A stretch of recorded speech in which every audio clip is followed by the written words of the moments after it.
Greetings. It is June the 9th, and that means we're in Matthew chapter 9 today.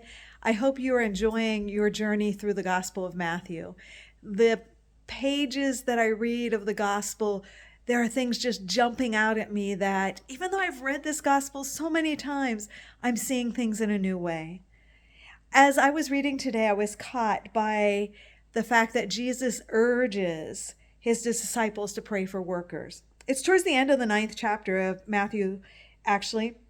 And it talks about how Jesus went through all the villages, teaching in the synagogues, and he was preaching the good news of the kingdom. And he took the time to heal those with diseases and sickness. And then he comes to this moment, and it says, when he saw the crowds, he had compassion on them because they were harassed and helpless like sheep without a shepherd. And then he says this to the disciples: the harvest is plentiful, but the workers are few. Ask the Lord of the harvest, therefore, to send out workers into his harvest field.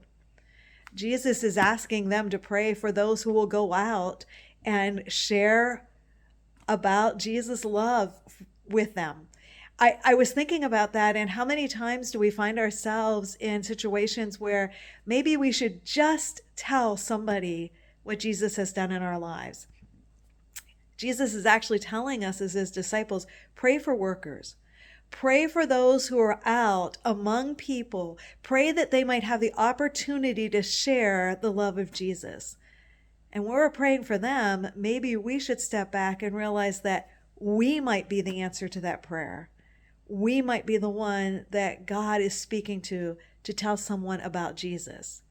So friends, pray for those who are out in the world that they might proclaim the message of Jesus, but also be ready to proclaim who he is, because you might be the answer to that very prayer.